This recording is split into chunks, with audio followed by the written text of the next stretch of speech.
Ahoj děti, my vás moc zdravíme a pojďte si s námi zaspívat.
Ahoj děti, tak vás všechny dneska zdravím tady z Líštné, z vašeho pokojíčku, který všechny znáte, kterým jste prošli.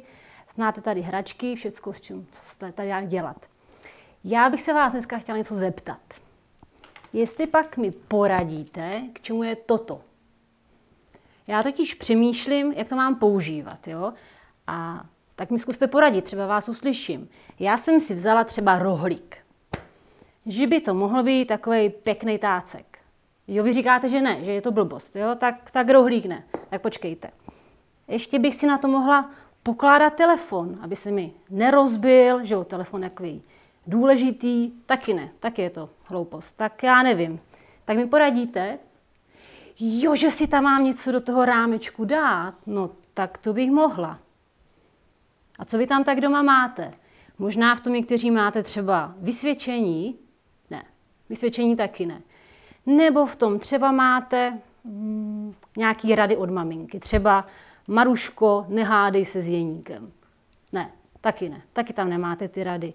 Tak co tam teda máte tady v tom? Jo, fotky, no super, fotky tam máte. A děcka, já jsem ještě u většiny z vás nebyla, tak by mě zajímalo, čí tam máte fotky. Maminky, no, tatínka, ještě třeba jo, bráchy a ségry, jo, a babičky a dědy, no super, vy se máte. Jo, a počkejte, ještě někdo říká, že tam má fotku, kde má třeba fotku z lyží. No vy se máte, že chodíte lyžovat a od moře, vy se máte. Děti, a proč vy ty fotky vlastně doma máte?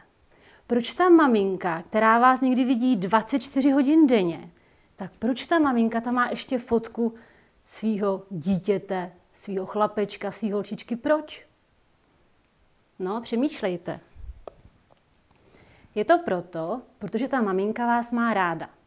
A ta fotka jí vždycky něco připomene, nějakou událost, něco, co jste spolu prožili. Třeba naše Miri má doma tady tu fotku. Tam jsem já a Miri. A ona i já, když tu fotku vidíme, tak si vzpomenu na to, jak jsme šli spolu polní cestou, jak svítilo sluníčko, foukal vítr a jak nám bylo spolu strašně fajn. Ta fotka je tam proto, že připomíná nějaký pěkný okamžik, který jste prožili. Jo? A máte z toho radost. V Biblii je úplně nádherný verš v knize Izajáš ve Starém zákoně a já vám ho přečtu. Tam se píše: Hle, vyryl jsem si tě do dlaní, tvé hradby mám před sebou stále. Hle, vyryl jsem si tě do dlaní. Děti, mě kdysi bývalo smutno a cítila jsem se tak hodně jakoby sama a i jsem si říkala někdy, jestli mě ten Pán Bůh vidí, jestli na mě prostě nezapomněl, protože mi někdy bylo těžko a třeba některé starosti a trápení se furt opakovaly. A pak jsem četla tady ten verš, kde se píše, že Pán Bůh si tě vyryl do dlaní. A mě to hrozně v srdci jakoby dojalo a tak jakoby uzdravilo, protože jsem si uvědomila, že Bůh mě má rád, že Bůh je pořád se mnou. A stejně jako vy doma máte fotky vašich rodin, vašich vlastně příbuzných kamarádů, tak Pán Bůh, je to, jak kdyby měl všude vlastně kolem sebe fotky vás všech. Když uvidíte fotku, kde je vaše maminka, váš bráška, vaše sestřička, vzpomeňte si na to, že Pán Bůh si vás vyryl do dlaně, protože vás má rád a jde mu o vás. Tak to bylo to moje dnešní slovíčko. Chtěla jsem vás tomu pozbudit, že jste Pánu Bohu drazí, že jste mu tak drazí, že vás má vyrytý do dlaní, tak vás chci pozbudit v tom, abyste, když uvidíte fotku, si vzpomněli na to, že Bůh vás má rád. Ahoj!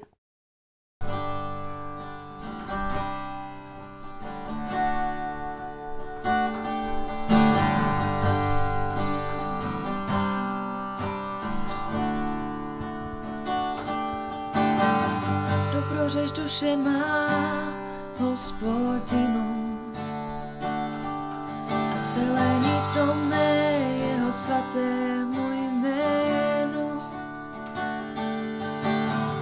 Dobrořeč duše má Hospodinu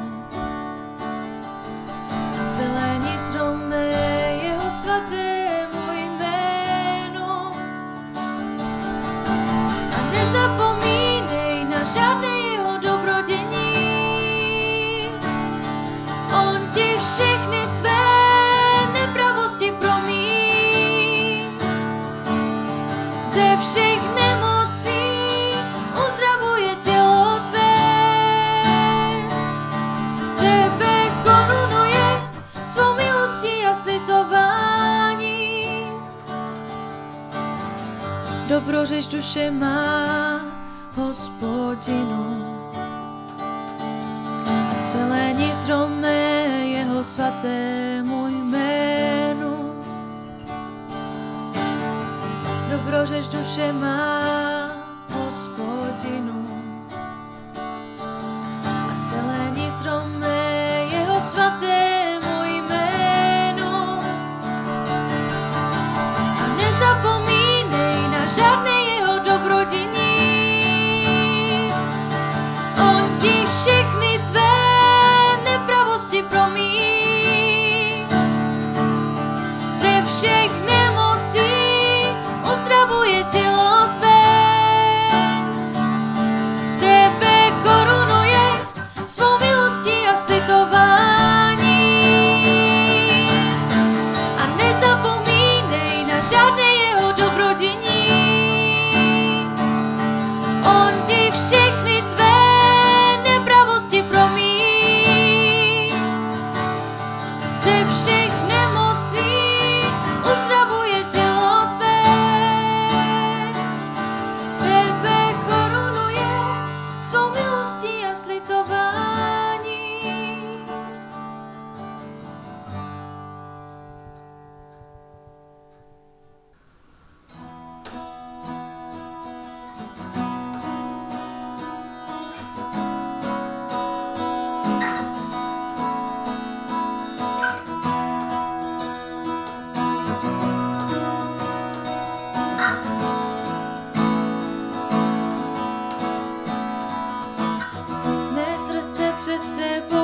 svatý trůn, veď mě dál. Dobrý Otče můj, veď mě dál. A nauč mě víc milostí své. Mé srdce před tebou já sám, ty jsi můj štít, má spása můj, nedobytný hrad. Mé srdce před tebou já sám, ty jsi můj štít, má spása. Toužím přebývat v tvých hlubinách. Veď mě dál před svůj svatý trůn, veď mě dál. Dobrý Otče můj, veď mě dál. A nauč mě víc milostí své. Veď mě dál před svůj svatý trůn, veď mě dál. Dobrý Otče můj, veď mě dál. A nauč mě víc milostí své.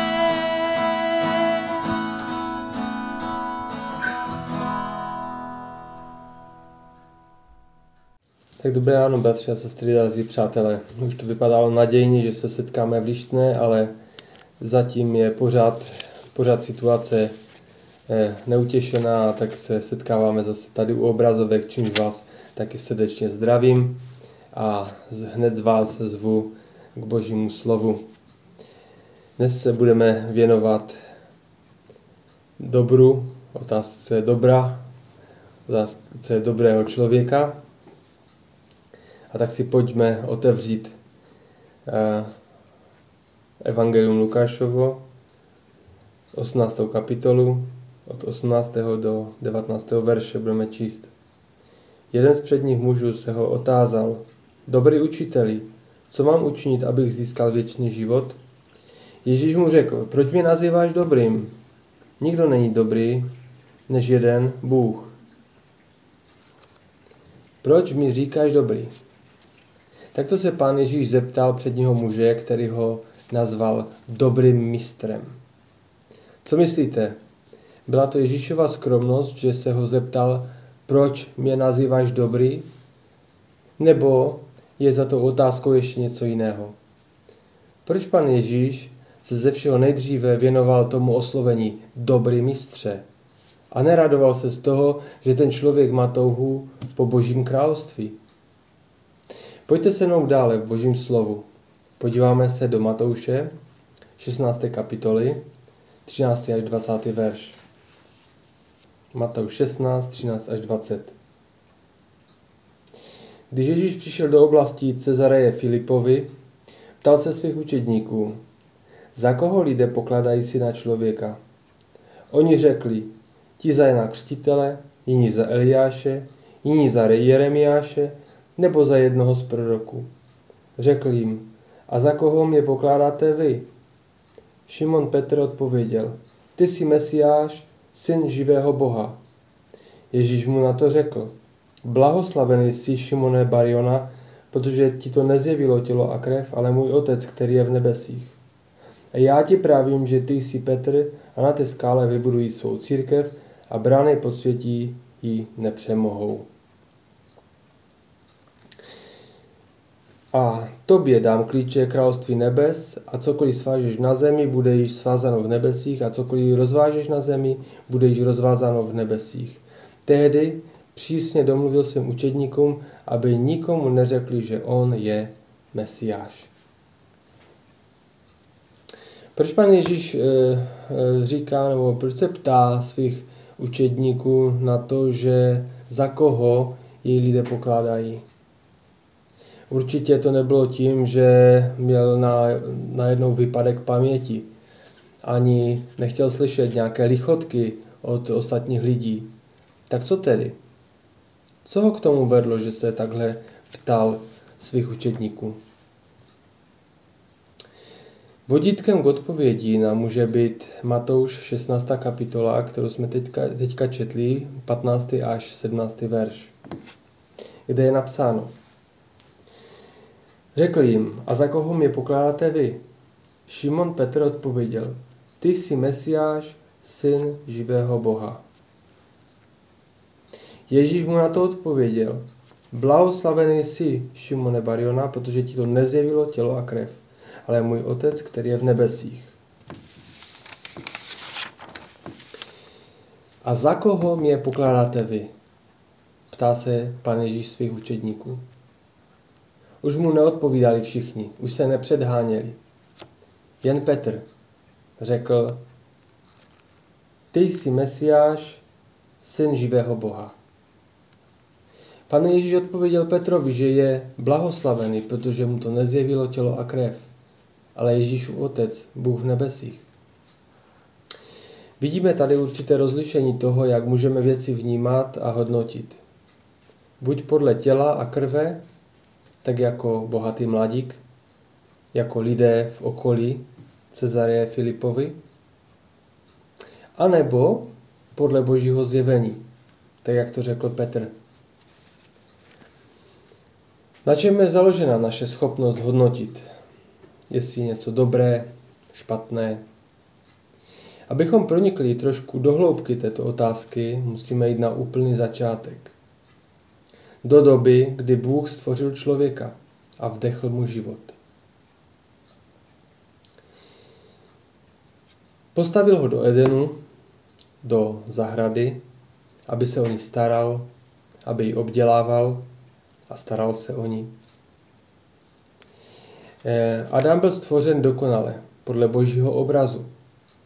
Musel být velice schopný, silný a moudrý, vždyť uměl pojmenovat všechna zvířata, které Bůh k němu přivedl.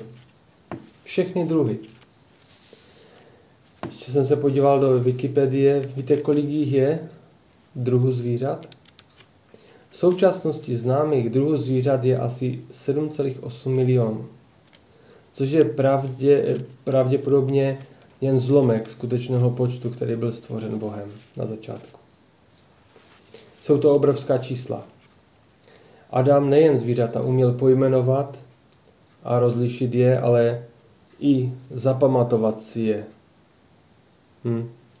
Taky bych to chtěl mít takovou dobrou paměť. Přesto ho Bůh trochu omezil. Víte jak? Nemohl jíst ze stromu poznání. Řekl mu to. Z 1000 stromů, které byly v Edenu, jíst mohl. Ale z jednoho stromu Bůh zakázal jíst. Ten jeden strom byl pro Adama zapovězen. Bůh sám zjevoval věci, které Adam potřeboval vědět a umět. A dále ten příběh určitě znáte. Adam byl schopný, ale byl sám. A proto mu Bůh z jeho žebra stvořil Evu, ženu, která mu byla rovna. A když se posuneme v tom příběhu v Genesis dále, tak se dostaneme do situace, kde Eva byla sama a dostaneme se až k té situaci, kdy mluví s hadem. A had obrátil jí pozornost k zakázanému stromu. Lépe řečeno k zakázanému ovoci. A něco mi tam ale vrtá hlavou. Pojďme se na ten příběh podívat. Genesis 3. kapitola 1 až 6. Genesis je první kniha Bible. 3. kapitola, 1. až 6. verš. Had byl nejchytřejší ze vší polní zvěře, kterou Hospodin Bůh učinil. Řekl ženě, opravdu Bůh řekl, nejeste ze žádného stromu v zahradě? Žena hadovi odpověděla, z ovoce stromu v zahradě můžeme jíst, ale o ovoci stromu, který je uprostřed zahrady, Bůh řekl, nejeste z něho, ani se ho nedotýkejte, jinak zemřete. Had ženě řekl, jistě nezemřete. Neboť Bůh ví, že v den, kdy z něho budete jíst, se vaše oči otevřou a budete jako Bůh. Budete znát dobré a zlé. Žena viděla, že je to strom dobrý k jídlu a lákavý pro oči, strom žádoucí pro získání moudrosti. Vzala z jeho ovoce a jedla. Dala také svému muži, který byl s ní, a jedl i on. Vidíme, že tam byl taky Adam, ale nic neříkal. Byl nějak v pozadí. Ale to je úplně jiné téma. Genesis 3.3 říká, Genesis 3.3, v Genesis 3.3 je napsáno, že žena odpověděla hadovi, ale o ovoci stromu, který je uprostřed zahrady, Bůh řekl, nejeste z něho, ani se ho nedotýkejte, jinak zemřete. Proč Eva řekla, že Bůh jim zakázal se toho stromu dotknout? Pojďme si to srovnat s tím, co řekl Bůh Adamovi v Genesis 2.17. Genesis 2.17 říká, můžeme to od 16. verše začít číst, a Hospodin Bůh člověku přikázal, ze všeho stromoví z zahrady směle jes, ale ze stromu poznání dobrého a zlého z toho nejes. Neboť v den, kdyby z něho pojedl, jistě zemřeš. O tom, že se ho nemá dotýkat, není tady nikde řečeno. Nic tady není řečeno o tom. Domnívám se tak, že Eva se o tom stromu poznání dobrého a zlého, o všech těch podrobnostech, které Bůh o něm mluvil, dozvěděla od Adama. Neslyšela to přímo od Boha. A tato ilustrace se vztahuje k naší původní otázce. Na čem je založena naše schopnost rozlišovat, hodnotit věci? Na informaci z těla a krve? Na smyslech? Nebo na zjevení od Boha?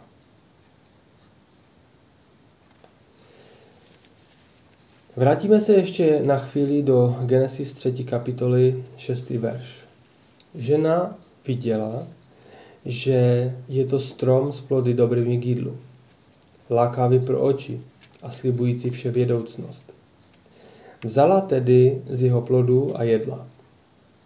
Byla podvedena, protože k rozlišování a hodnocení použila své smysly a ne boží zjevení. Následky si všichni neseme dodnes. Pokud tedy mohla být podvedená Eva, žena, kterou Bůh stvořil dokonale a byla postavena do dokonalého prostředí, pak si můžeme být zcela jistí, že i naše smysly, naše vnímání, naše logika může být oklamána a může být podvedena inteligentní zlou bytostí, která si použila hada.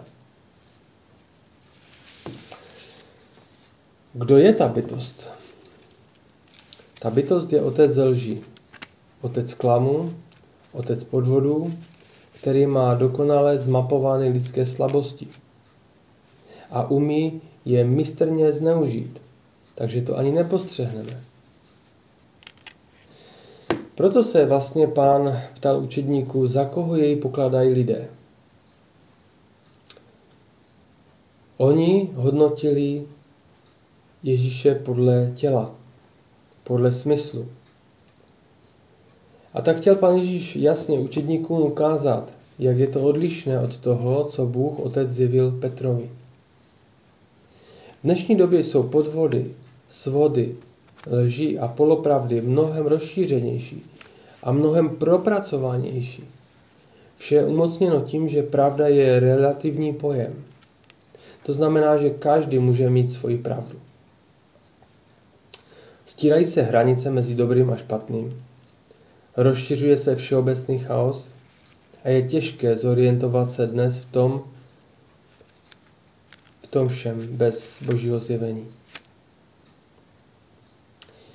Někdy se nám zdají věci dobré a správné, ale nakonec vedou k smrti.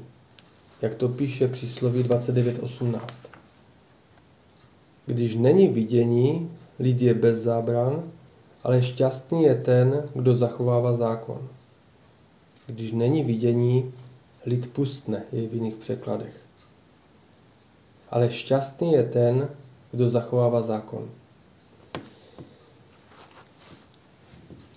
Je velikým omylem myslet si, že dokážeme určit, co je dobré a co je zlé, když jsme odkázáni jenom na naši přirozenost, na naše smysly, na naše vnímání. Přísloví 16.25, teď se už k tomu dostávám k tomu verši, o kterém jsem chtěl mluvit, je napsáno, že některá cesta připadá člověku správná, avšak nakonec je cestou smrti. Člověku se to zdá, že je to v pořádku. Je to dobré, je to pěkné, je to žádoucí, ale plodí to smrt. Eva, když hodnotila strom poznání a jeho ovoce, tak viděla, že to ovoce je dobré, že je žádoucí a přitažlivé pro svoji moc poskytnout jí moudrost a vševědoucnost. Ona zatoužila po dobrém. Ona toužila po tom dobrém, ale bez Boha. Ano, bratři a sestry, existuje dobro, které není podřízené Bohu. Existuje dobro bez Boha. Dobro, které není Bohu poddáno, stahuje pozornost na člověka, na věci, na lidské schopnosti, na vzhled, na krásu, na výkon, na zážitky, svobodu, nezávislost, krásné pocity, ušlechtilé myšlenky, dokonce štědrost. Je spoustu různých takových mecenášů, kteří se honosí tím, na co všechno přispěli a co všechno kvůli jejich štědrosti mohlo být vybudováno. Což nepředpokládá to, že by to mělo s Bohem něco společného. Je to dobré, ale není to podřízené Bohu. Stejné vlastnosti a mnohdy lepší je možno najít a pozorovat u lidí, kteří s Bohem nemají nic společného. Tak co tedy mám dělat s tím slovem? Mám být zlý? Ne, to naprosto ne. Jen si musíme být vědomí toho, já v prvé řadě musím si být vědom toho, že potřebuji Boží radu, Boží vedení, že potřebují jeho zjevení. Nebyli jsme totiž vůbec stvořeni tak, abychom uměli rozlišovat dobré od zlého. Byli jsme Bohem stvořeni pro důvěrný vztah s ním. Nebyli jsme stvořeni pro nezávislost, ale pro spolupráci s Bohem, pro lásku k němu. Každý jiný způsob, každý jiný směr, jakým se vydáme, nás poškodí. Přirovnal bych to asi k tomu, že tak jako se mobilním telefonem nedá zatloukat hřebíky, tak se ani na kladivu nedají psat SMSky.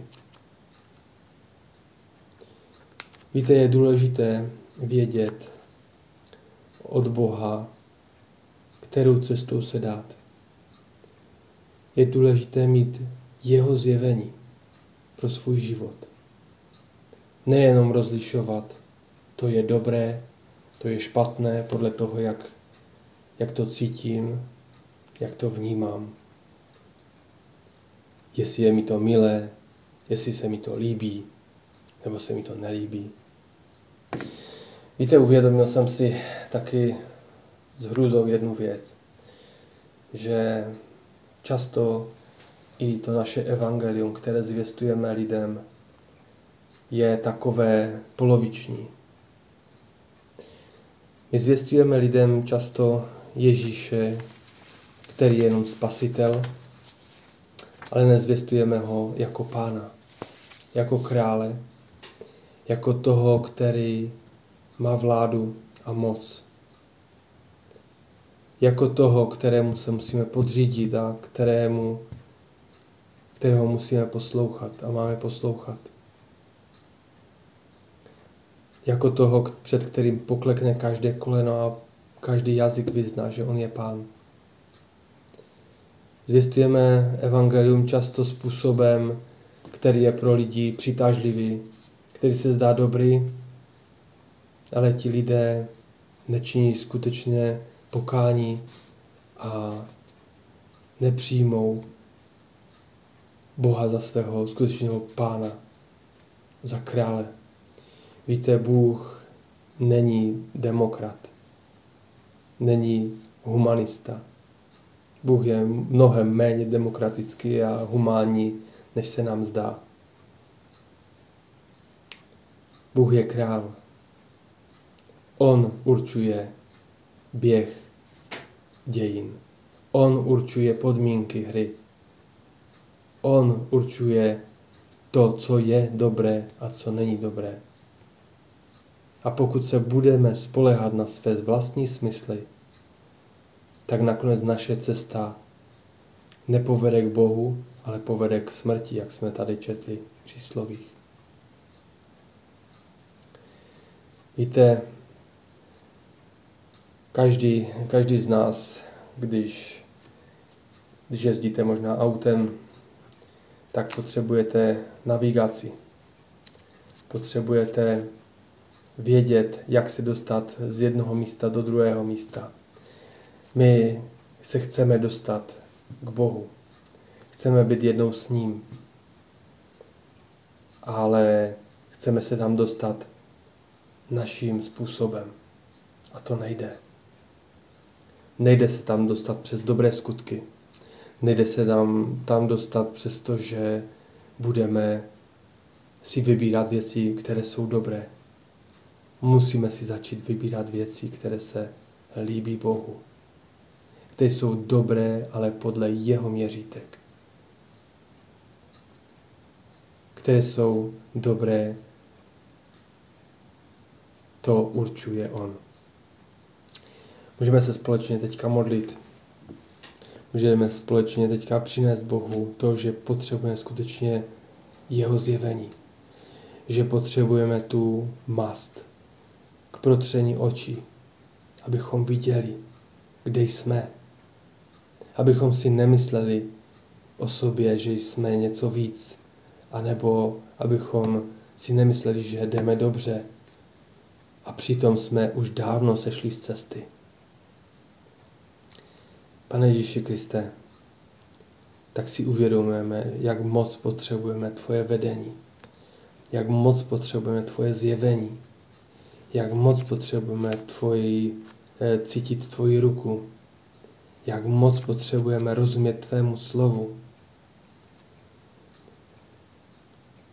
Víme, že neumíme rozeznat dobré od špatného, že můžeme být jednoduše podvedení, že můžeme být jednoduše oklamáni, že naše přirozené smysly často se upínají k něčemu, co není dobré podle tvého rozhodnutí, podle tvého měřítka. Pane Ježíši, my potřebujeme tebe, víc tebe v našem životě. Toužíme potom, aby ty si nás k tomu zmocnil, abychom dokázali jít a líbit se ti. Prosíme tě o naše rodiny, o to, aby si nám ukázal cestu našim rodinám, našemu sboru, aby si nám daroval milost k tomu, aby naše cesty se ti líbily. Pane Ježíši Kriste, Přimlouváme se taky za všechny ty, kteří bloudí, kteří tě našli, ale kteří tě po cestě ztratili. Kteří šli za tím, co se líbilo jejich očím, jejich smyslům. Prosíme tě o to, aby si je tak přitáhl zpátky. Aby si přitáhl zpátky všechny ty, kteří klopitli a kteří nějakým způsobem se urazili, kteří nějakým způsobem se zadrhli v cestě za tebou. Prosíme tě o tvoji milost pro ně. Děkujeme ti za dnešní den, za to shromáždění, za to, že můžeme být takto spolu. A prosíme tě o to, aby si požehnal celý náš sbor, aby si nás vedl, aby si požehnal naše rodiny, aby si dal taky našim dětem tvoji milost, aby se tak s tebou mohli setkat. Aby to, co budou prožívat, aby to nebyla jenom víra otců, víra přejatá, ale aby to byla víra, kterou sami zažijou, aby sami zažili to setkání s tebou. Pane můj, tak ti dáváme do tvých rukou i tento den, i dny, které budou následovat. Děkujeme ti za to, že ty nás převedeš přes všechny ty těžkosti, přes všechny ty překážky, které nás čekají na naší cestě. Děkujeme ti za to, že se tě můžeme chytit a že se tě můžeme držet a že ty nás skutečně nesklameš. Amen.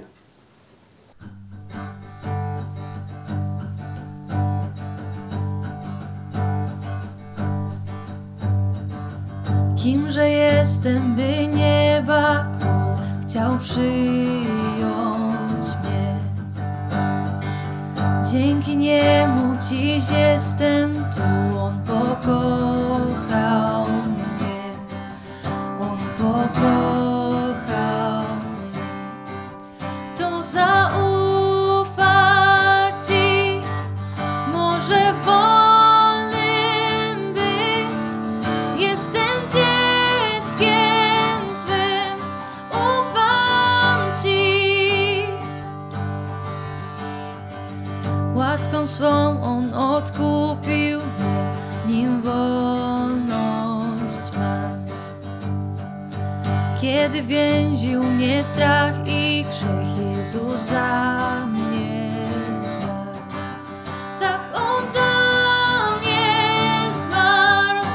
Kto zaufa ci, może wolnym być. Jestem dzieckiem twym, ufam ci. Swego domu drzwi otworzyłeś mi.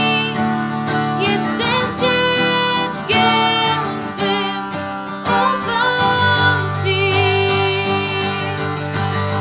Ty mnie kochasz, nie opuszczasz, nazwałeś mnie dzieckiem swym.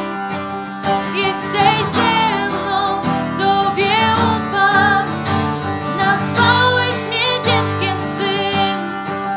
Ty mnie kochasz, nie opuszczasz, nazwałeś mnie dzieckiem swym. Jesteś ze mną, Tobie ufam, nazwałeś mnie dzieckiem swym. Tak nazwałeś mnie dzieckiem swym. Kto zaufa ci, może wolnym być. Jestem dzieckiem twym, ufam ci.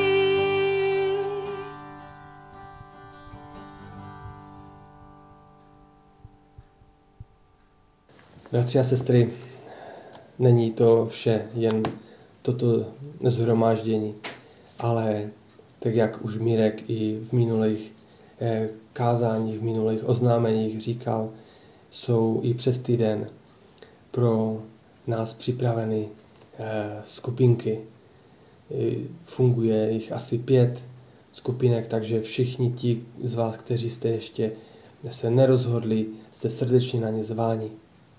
Mimo to ještě funguje i, nebo jsme teda rozběhli takový nedělní večer modliteb a chvál v Lištné. Je to vždycky v 18 hodin.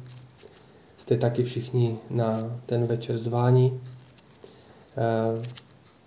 Do mailu jste dostali tabulku, do které se musíte zapsat, abychom nepřesáhli ten požadovaný počet lidí na jednom takovém setkání. Ale pokud by nás bylo více, můžou se udělat 2 skupiny, kde budeme moci modlit se a chválit našeho Pána. Jste skutečně všichni zváni. A pokud někdo z vás má problémy s tím, jak se zapsat do té tabulky, můžete nás kontaktovat, můžete mě kontaktovat, nebo Mirka můžete kontaktovat, nebo kohokoliv ze starších, určitě vám rádi pomůžeme.